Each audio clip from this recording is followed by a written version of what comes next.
मैं doctor Madhu Singh, SPC government college Ajmer, department of geography. आज का हमारा टॉपिक है क्लासिफिकेशन ऑफ रीजन्स।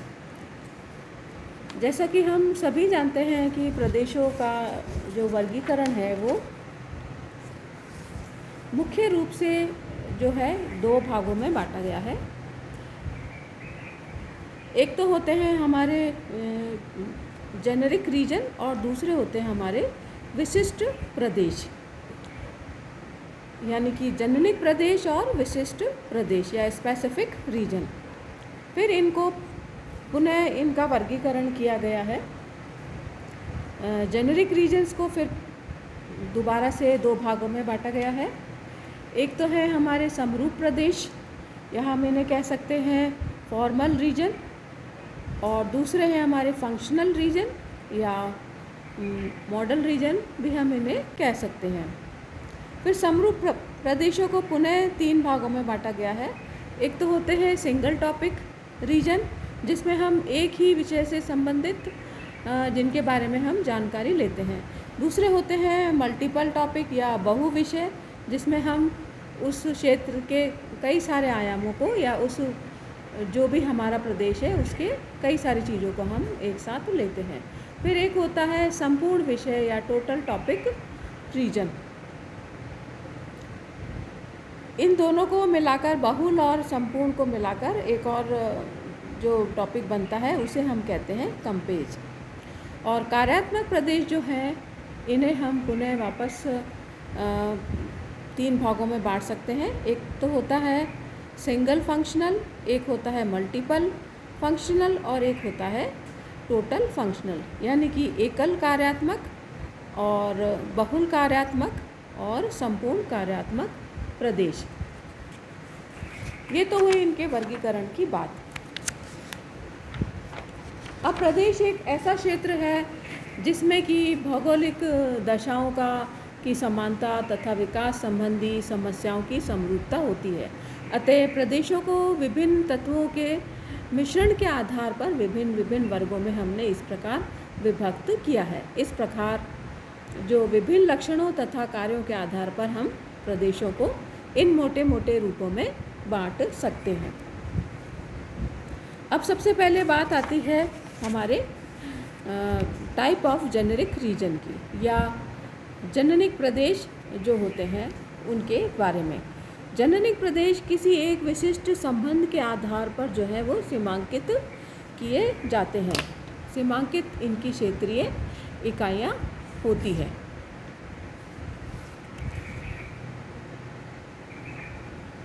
जेनेरिक प्रदेश समानता पर आधारित होते हैं और भूतल पर एक से अधिक क्षेत्रों में ये पाए जाते हैं। इन्हें भी हम दो भागों में विभक्त किया जाता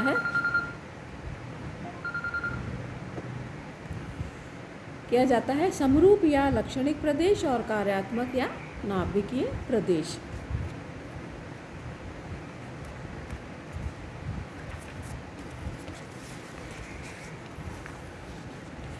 अब समरूप प्रदेश क्या है या फॉर्मल रीजन। समरूप प्रदेश की जो है का निर्धारण कुछ चुने गए तत्वों या संबंधों के आधार पर जो है किया जाता है। इस प्रकार के प्रदेशों में सामान्यतः सीमित प्रकार की क्षेत्रीय समरूपता जो है विद्यमान होती है।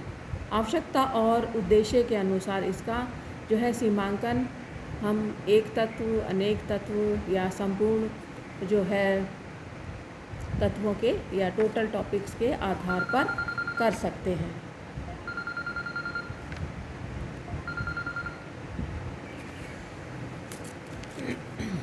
जैसे कि हम कह सकते हैं भौतिक प्रदेश, प्राकृतिक प्रदेश, भौगोलिक प्रदेश या आर्थिक प्रदेश आदि।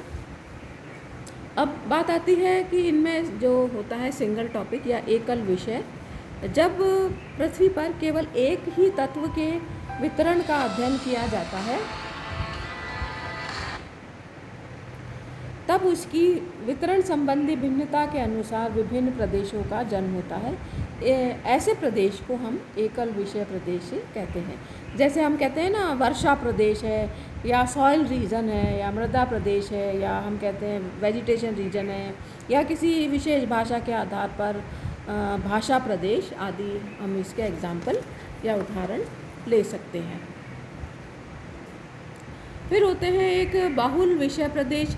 जब किसी प्रदेश के जो सीमांकन का आधार जो है कई सारे फैक्टर्स होते हैं या कई सारे तत्व होते हैं, ऐसे प्रदेश को बाहुल विषय प्रदेश या हम कह सकते हैं कंपोजिट रीजन या संयुक्त प्रदेश कहते हैं। फॉर एग्ज़ाम्पल जैसे प्राकृतिक प्रदेश है या आर्थिक प्रदेश है या जलवायु प्रदेश है ना।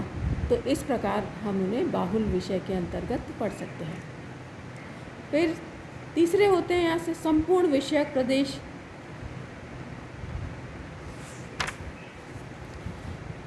यदि हम किसी प्रदेश में समस्त तत्व हैं, जैसे कि हिटलसी ने लिए, हिटलसी के अनुसार किसी दूसरे प्रदेश में उन तत्वों से वो मेल खाते हैं, तो ऐसे प्रदेश की संपूर्ण विषय प्रदेश उन्हें कहा जा सकता है। लेकिन ऐसे जो प्रदेश होते हैं वो बहुत ही कम देखने को मिलते हैं।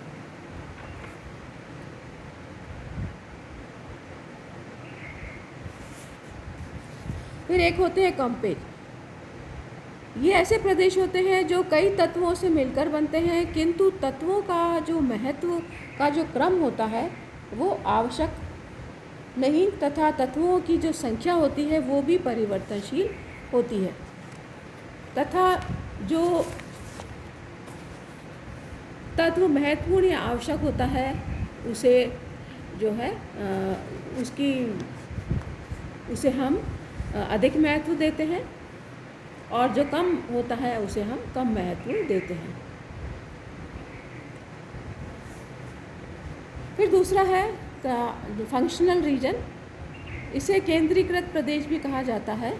एक प्रकार्यात्मक प्रदेश के अंतर्गत कार्यात्मक संगठन की जो है एकरूपता पाई जाती है, और इसके संपूर्ण क्षेत्र में पारस्परिक जो है निर्भरता पाई जाती है। इस प्रकार के प्रदेशों में जो है केंद्रीयता या सेंट्रलिटी की उपस्थिति जो होती है बहुत महत्वपूर्ण होती है, और ऐसे प्रदेश का जो विस्तार है एक केंद्रीय स्थिति के चारों ओर पाया जाता है। इसे केंद्रीयकृत या केंद्र आधारित या नोडल रीजन या संगठनात्मक प्रदेश ऑर्गेनाइजेशन रीजन के नाम से भी जाना जाता है। जैसे सिटी रीजन होता है, या नगर का प्रभाव क्षेत्र होता है जिसे हम अमलैंड के नाम से जानते हैं, या मार्केट एरिया होता है, बाजार क्षेत्र है, या जो हमारे पोर्ट होते हैं या बंदरगाहों के जो हिंटरलैंड होते हैं, पृष्ठ प्रदेश आदि इसके अंतर्गत देखने को मिलते हैं।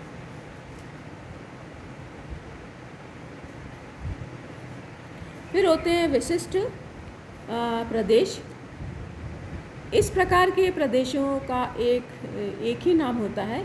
इसकी इकाई का निर्धारण भौतिक तत्वों तथा मानवीय क्रियाकलापों की भिन्नता पर आधारित होता है। विशिष्ट प्रदेश अपने आकार, उनकी संरचना, उनकी आकृति, प्रतिरूप, विशिष्ट क्रियाओं आदि के द्वारा ये जो है निर्धारित होते हैं। ये एक समान होते हैं और जिनमें विभिन्न तत्वों, चाहे वो प्राकृतिक हो या मानवीय तत्व हो, के द्वारा आकारिकीय समानता स्थापित होती है। ये स्वभाव से एक क्षेत्रीय इकाइयाँ होती हैं अलग ही प्रकार की होने के कारण विशिष्ट प्रदेशों का जो है हम इनका तुलनात्मक अध्ययन नहीं करते हैं।